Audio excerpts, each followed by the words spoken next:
Welcome in, everybody, to Fantasy Pros. This is the Fantasy Football Podcast. It's me, Joey P, Joe Pizzapia, and today it's about the wide receivers. We're going to talk about the ranks in Week 13, who's moving up, who's moving down, and who you should be moving in and out of your lineups. Pat Fitzmaurice, as always, joins me every Wednesday to talk about these important things, and our guest today is Joe Bond from the Fantasy Six-Pack joining us again. We're going to talk wide receivers, and Joe, we got some news, too, that we're not going to have too much practice time for Juju Smith-Schuster. He's not on our list of players to talk about today, but I want to talk about him because this is a total that's very large. It's looming here. We're all waiting for this game, the Bengals and the Chiefs. If Juju is active, how confident are you? What kind of good performance you might get out of him? Where do I have him ranked right now? So I'm trying look to at the ranks. That's what I've got to do. I got him 28. I mean, he's been kind of a wide receiver 3 all year. So, I mean, I think that's kind of what you can expect from him going forward here. You know, again, high total. Last week was his first game back after the injury, so it didn't quite do as well. But that was a tough defense, the Rams, right? So, I don't know. I think he's one of those, you know, if we're starting 3 wide receivers, you probably drafted him to be that third receiver. And unless you were lucky enough to, you know, find, you know, Brandon Ayuk or something like that off the waiver, week 1, or you drafted him super late, then you probably don't have a whole lot of guys that you could start ahead of him. So yeah, I mean, Juju kind of stuck. Juju definitely had a rocket ship attached to him for a couple of weeks there before the injury. I mean, yes, 5 for 113, 7 for 124, and then 10 for 88. Then we had the injury. Obviously, can't take anything out of that game. And his first game back, too, hard to, you know, he's on a limited snap count, too. Hopefully against Cincinnati. I've got more higher expectations, I should say, for him, potentially being, you know, low-end wide receiver 1, high-end 2 in this game. I think they've been managing him to get him to this game because this game would be very surprising if it disappointed. One thing that never disappoints me, it's Pat Fitzmaurice's rankings. They're always very good. We're going to talk to Pat about some guys that he's got ranked higher than Joe. Let's start with Alan Lazard of your Green Bay Packers here. Pat, you've got him as wide receiver 28. Joe's got him at 32. ECR is where Joe is at 33. Not a huge difference here, but let's talk about Alan Lazard too and our confidence level in starting him this week because of the health of Aaron Rodgers. And at some point, if there is another pivot point from Rodgers to Love, what does that potentially do to Alan Lazard's value this week? I would definitely knock down Lazard if we found out Love were going to get the start. But since it looks like it's going to be Aaron Rodgers after all, or at least he said so on the Pat McAfee show the other day, I'm higher on Christian Watson than I would have been otherwise. Have him ranked as a high-end wide receiver 3. And, Lazard is a high-end wide receiver 3. I think I've Watson as a low-end wide receiver 2. And Watson's breakout has definitely had a diminishing effect on Lazard's numbers. Over the last 3 games, Lazard has had 10 catches for 126 yards, no touchdowns. And we know that Lazard derives a lot of his value from touchdowns. So Watson being this touchdown hog for the Packers, hurting Lazard, no question. But look, I mean, you might not be aware of this, Joe, but Rodgers owns the Chicago Bears, and he likes to take pride in that. I've been told that by him many, many times. So yes, and maintaining the deed to the Bears is going to be pretty easy this year, I think, because the Bears are 31st in DVOA against the pass. Their pass defense is terrible, and they just lost free safety Eddie Jackson to a Lisfranc injury, safety Jaquan Brisker, and Kyler Gordon, their rookie cornerback, 2 second-rounders. Both guys missed last week's game with concussions. Not sure about their status. I mean, the Bears just let Jets backup Mike White throw for 315 yards and 3 touchdowns. What is a future walk-in Hall of Famer going to do? So I kind of like Lazard's chances of getting in on the action against this diminished Bears defense. Now, look, you're not wrong. I mean, especially if Brisker's out too. Again, that's a huge. He's been fantastic, but that was a huge loss for the secondary for the Bears last week. But since Watson's really broken out, you've seen single-digit points for Alan Lazard every single week here. But he did have some tough matchups too. Trayvon Diggs against Dallas, Slay against the Philadelphia Eagles. So I want to give him a full pass on some of these, but certainly gets half a pass for me on some of those. The Chicago Bears don't have that kind of possibility. So as long as Joe, you think that Aaron Rodgers is playing and going to play all 4 quarters of this game, Lazard seems like a pretty steady investment still to me. What do you think? I'm more with Pat on this one. It's really hard to trust with, we've seen target share go over to Christian Watson, and we know Christian Watson can just run past everybody on the field. We literally saw it. Yes, we did many times. Yeah. Jordan Love hits him in stride and gone. Like, oh man. Okay. Lazard's not that guy. Lazard needs volume, lots of it. He needs those crisp passes, those back shoulder throws to get him into the end zone. Now that Rodgers is starting to trust guys like Watson, and if Dobbs can return this week too, I think that's also potentially in the works.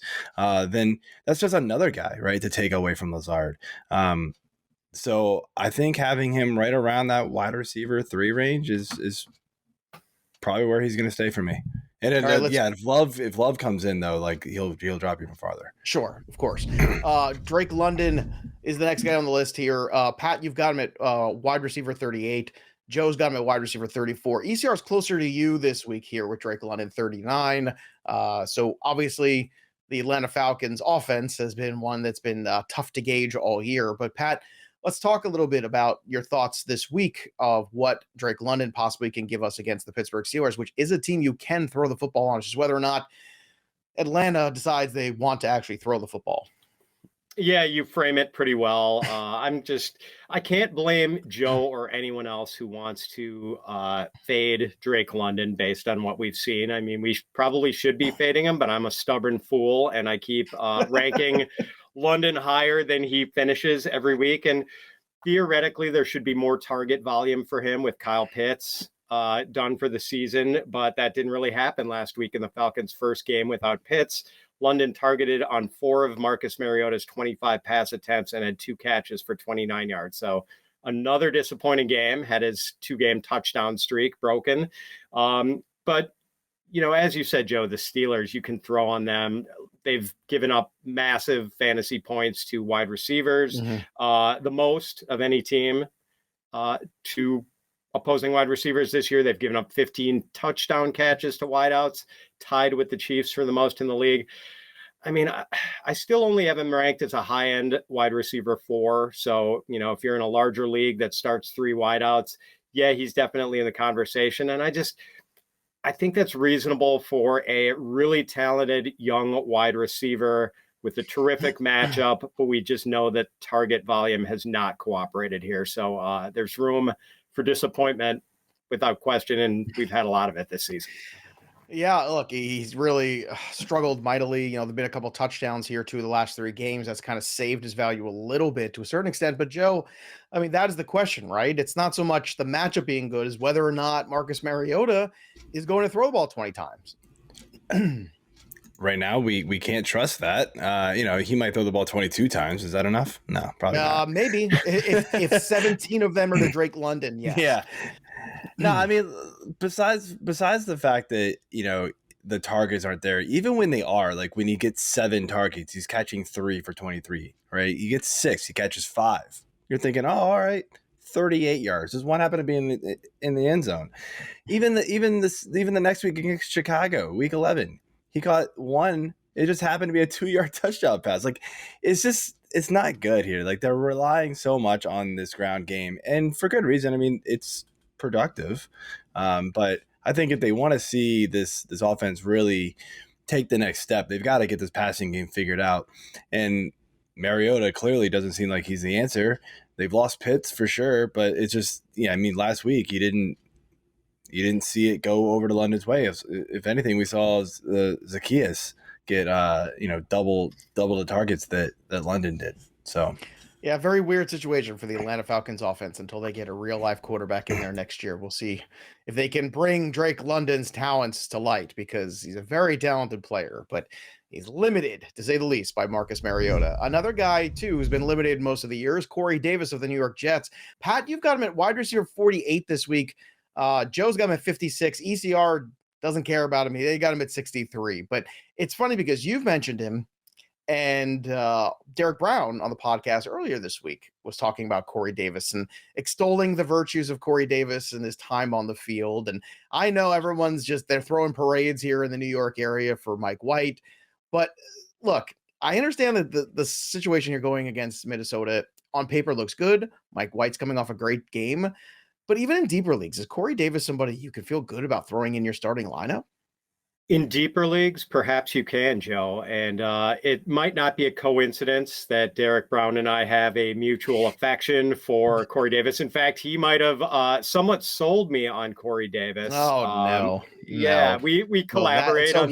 It's his fault that we're having this conversation a second time. All right, let's go. Let's do this.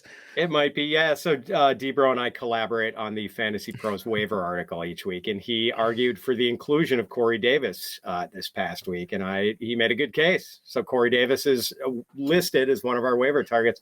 Over the first 6 weeks of the season, Davis was the wide receiver 32 in half-point PPR scoring. So he was averaging 5.5 catches, 58.5 yards per game before he sprained his MCL. So last week in his first game back, he did not get in on the fun that Mike White had against the Bears. White throws for the 315 yards and 3 touchdowns, and Corey Davis had 1 catch for 9 yards and just 3 targets. So he did, however, play 43 snaps in that game. And Elijah Moore, who had a better game and a touchdown, played only 22 snaps. So Corey Davis, despite last week's box score, Corey Davis is the number 2 here. It's not Elijah Moore. Moore is the 3. Davis is the 2.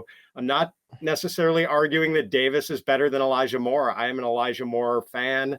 I was hoping the Jets were going to deal him maybe to my Green Bay Packers at the trade deadline. But I mean, so we know Davis is going to play a lot of snaps against a bad Vikings pass defense. Vikings are 27th in DVOA against the pass. They've given up a league high 2,173 receiving yards to wide receivers. They just let Mac Jones throw for almost 400 yards against them on Thanksgiving night. And they've got injury issues at cornerback with Cam Dantzler on IR and Andrew Booth, their second-round rookie. He's now out for the year with a knee injury. So Davis is going to run a lot of his routes against Patrick Peterson, the one decent cornerback the Vikings have, but not all of his routes. So I think he can still connect here and, be fantasy viable in deeper leagues. Joe, did Pat sell you on Corey Davis? I mean, as far as viable starter for your league, no. But I mean, I like him. I actually do agree that he is the number 2. I actually read an article on Fantasy Six Pack where I kind of review some of like touches and targets and snap shares every week, and I constantly point out in that article that Elijah Moore, and even this was even earlier in the season, Elijah Moore was not the number 2. It was Corey Davis. So I completely agree with you there, but it is still a little hard to trust Mike White. I mean, come on, we saw it last year, right? He had that massive game, and then it was like a 3 interception game the next week or whatever it was. I don't know if he's going to do that bad against the Vikings. I believe that big interception game was against the Bills last year. But Mike White's still very raw. He likes to take chances. He's got a little Brett Favre in him almost. He just kind of like flings it down the field, and it works. But when it doesn't, man, it backfires big time. And so that's what you got to worry about there with anybody outside of Garrett Wilson, I would say. All right, let's flip around here, talk about the guys that Joe likes more than Pat this week. Let's start with Michael Pittman, wide receiver 23 for Joe, wide receiver 30 for Pat. ECR right in between you basically at 26. So let's talk about Michael Pittman, another guy where we talk about the volume is good, but unfortunately he's been limited by some of the quality of that volume. And this week he's got Trayvon Diggs. So Joe, you're going to have to sell me a little bit here on Michael Pittman this week against Dallas.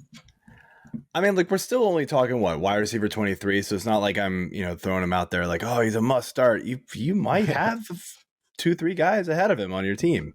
Would you start Garrett Wilson over Pittman this week? Yes.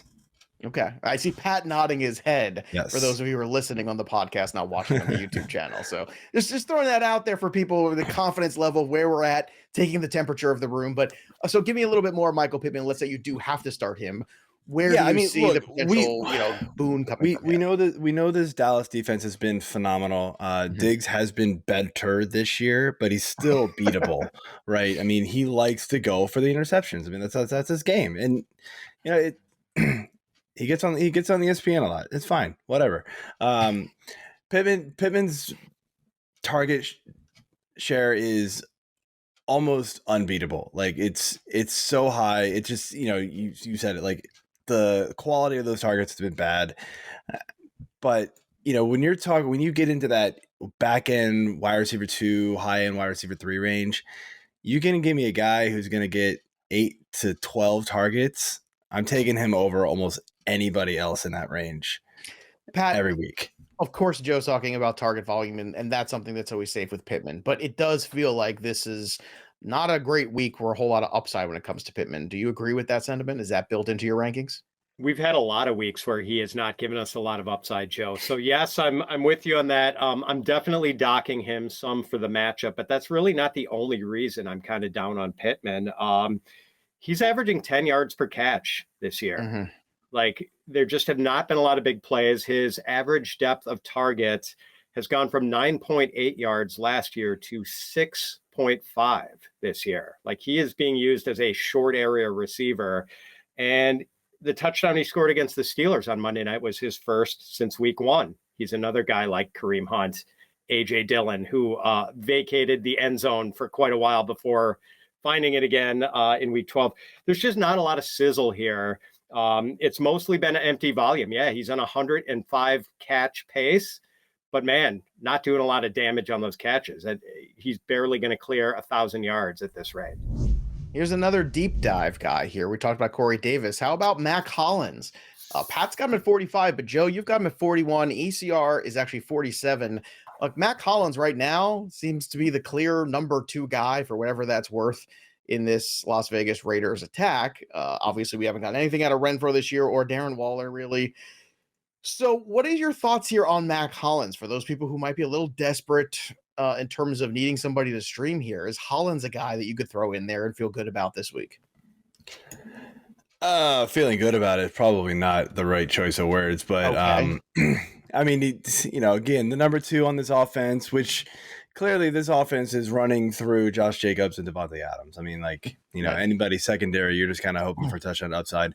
Now, the one thing you would go for this is maybe a little game script. The Vegas Raiders could fall behind early and just have to pass. And so maybe Hollins kind of catches one randomly in the end zone and kind of salvages a good fantasy day if you're forced to use him.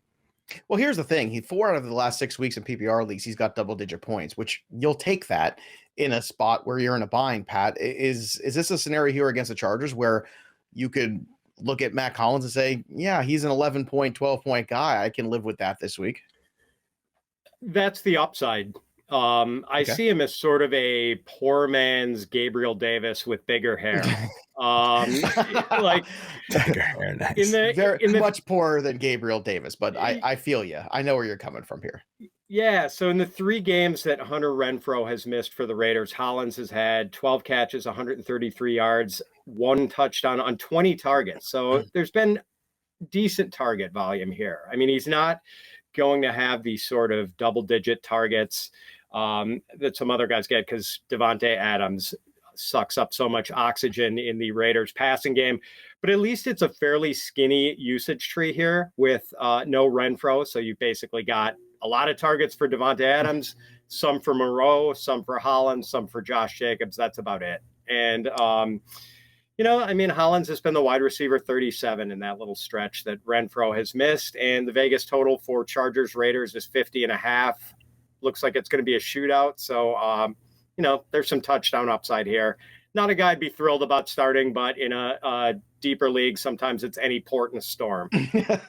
Well, I don't know if this next guy we're going to talk about is a port or possibly an anchor to your roster. It's Chase Claypool, who I have been very down on for quite some time.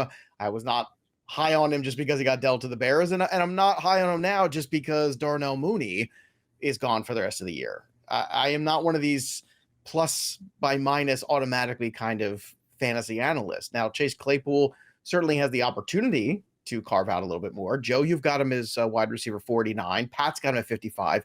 ECR is at 54. So, Joe, if Fields is back and healthy here against the Green Bay Packers this week, do you see Claypool getting some more opportunity with Mooney out? Or do you think this is just kind of, we're just chasing our tail here, trying to make Chase Claypool a thing here in fantasy? I'm not really a big fan of Claypool, honestly, as a player. I think, he's big play guy, really. But the ranking really just comes down to there is no Mooney. Right? You said that. I am hoping Fields comes and plays. Like if this becomes a Trevor Siemian game, I probably will pump him down a little bit. But I mean, who else are they throwing this ball to? I mean, like at Cole least Kmet. There you go. That's my answer. Cole Kmet's always my answer for who to throw the ball to in Chicago. That's fine, but I mean, yeah, it really just comes down to, I mean, we're looking for maybe he can catch that big downfield throw that, you know, Field scrambles and just chucks it downfield to Claypool. I mean, Claypool is shown he's capable of making that play time and time again. Yeah, I don't know about time and time again. Maybe time, and then maybe 8 weeks later, time again, something like that. When I mean, given the guy's got 2 opportunity, touchdowns. maybe. Well, I don't know. but you know what? Opportunities are earned, I feel like, Pat. That's right. Don't you think, to a certain extent, too? Like, you got to earn those opportunities. And Claypool's a legend in his own mind a bit. And I feel like, you know, we had a couple of those big splash games with Pittsburgh, and people just can't seem to get him out of their mind. But I don't think, like, if I'm looking for desperation plays, even though Corey Davis did nothing productivity-wise, I'd feel better about playing Corey Davis than I would be playing about Chase Claypool. And in the ECR, Claypool is ahead of Davis significantly this week. Yeah, my friend Michael Salfino of The Athletic, in sizing up Chase Claypool last year, wondered if he was all tools and no toolbox. Yes, and like, that's a good one. I like that. And I love big, fast wide receivers, but at some point you have to show me something. And I'm still waiting for that show me game from Chase Claypool.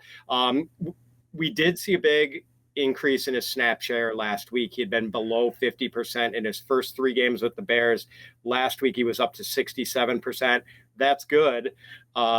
Justin Fields being out, that's bad. Like I said it before, like I'm not, it's a lower tide sinking all the ships in the Bears offense if it's Trevor Siemian at the controls instead of Fields. So, yeah, and like the Packers bad against the run, but actually pretty respectable against the pass. 11th fewest fantasy points allowed to opposing wide receivers. I'm just not really there with Claypool this week. Yeah, me neither. Let's move on here to the throwdown. Before we do, just a reminder too, if you can't get to the live streams to ask questions, if you're not in our Discord, which again, I don't know why you're not, you should be. It's great, fantasypros.com/chat. But we've also got tools to help you when we're not around. Fantasy Playbook is out there. My Playbook is there for you. The cheat sheets tool is available at My Playbook. Go to fantasypros.com/myplaybook. Sync your teams for free. And remember, it's free. Or you can just download the app as well from the Google Play or from the Apple Store, and it gives you instant waiver wire advice, instant lineup advice too, of who to start in your leagues, all from one customizable cheat sheet that's right there for you. And we all like free stuff, so go check that out there. Obviously, rankings for all the positions are shown right there in one spot there, and you can customize it for your favorite analyst that you trust, like Pat Fitzmaurice. And maybe me, but really more Pat Fitzmaurice, probably Friedman too. He's been excellent this year in the rankings, but don't tell him I said so. All right, let's get to the throwdown here real quick. Let's talk about a player I like more than ECR, and Pat checks me as usual. All right, here we go, Pat. I think I might have found a guy for you this week that maybe you're into. I don't know. It's Christian Kirk of the Jacksonville Jaguars. Now, when Christian Kirk has a good matchup and a good total here, Christian Kirk shows up and has Christian Kirk good games, as I like to call them. I have him as wide receiver 11 this week. The ECR is at 15, a 4-point difference there. So talk to me about your thoughts here about Christian Kirk and the emergence, dare I say, as we talked about in yesterday's podcast, of Trevor Lawrence the last couple of weeks starting to really figure things out. I have him at wide receiver 11 too, Joe. We're in lockstep agreement on this one. It's finally happened. It's taken 13 weeks, but we got here. I finally had a guy in the same spot as Pat Fitzmaurice. I'm locking him in there. He's staying there. So now you tell all the people why you're excited about Kirk this week. Yeah, so the increased viability of Trevor Lawrence plays into it for sure, but mostly I'm a big fan of the matchup against Lions slot corner Will Harris, who let Isaiah McKenzie rack up 96 yards and a touchdown on Thanksgiving. So really good matchup for Kirk. And I know Kirk has kind of ceded some ground to Zay Jones in the last couple of weeks, but Kirk is still the guy here in this offense. He's still the number one, and love his matchup this week. Love it. All right. I'm going to leave on a high note there. Let's go right to the listener mailbag question. Doesn't get better than that, folks. Of course, this from our Discord, fantasypros.com/chat. I just mentioned it, free to join, but Our premium members get access to stages, AMAs, the touchdown calls, so many fun things going on there. Speaking of Zay Jones, this question has Zay Jones in it. This is from Pureleo 19. I hope I said that right. It could be French, could be French Canadian. I'm not sure. But Joe Bond, regardless, Zay Jones or Mack Hollins, both are on waivers. And for the playoff run here, who would you rather have? Zay Jones, who's getting a lot of targets, or Mack Hollins, who we talked about kind of being, as Pat alluded to, the very, very poor man's Gabe Davis? It's Zay Jones. I mean, you love the target volume, and I believe, and I'd have to pull it up here, but I believe that the playoff matchups for the Jaguars are pretty nice.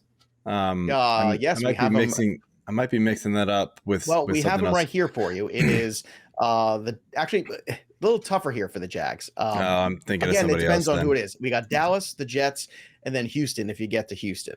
So obviously it could be potentially a tough game there against Dallas and the Jets, depending on how the corner matchups do shake out, especially if Kirk continues to work in the slot. Those would seem like more of the Kirk games. But regardless, Pat, if you got to get to the playoffs, if you're looking ahead here a little bit, is indeed Zay Jones that guy? Because the next 2 weeks you get Detroit and Tennessee. I mean, his numbers over the last 2 weeks have been pretty eye-opening. 24 targets, 19 catches in his last two games for 219 yards. He's not going to keep up this torrid pace, Right. and I still do think Kirk is the number one receiver there.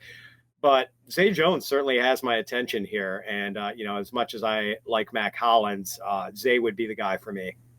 All right. I want to thank our guest today, Joe Bond from the Fantasy Six Pack. Follow him on the Twitter machine at F6P_. Joe, we appreciate you spending time with us today, talking about the ranks. And of course, you can go check out all the rankings at fantasypros.com/rankings and look at the ECR and all the individual ranks too for Pat Fitzmaurice's genius, because he is a ranking savant. So go check him out there too. That'll do it for us. But the story of the game goes on. For Joe and Pat, I'm Joey P.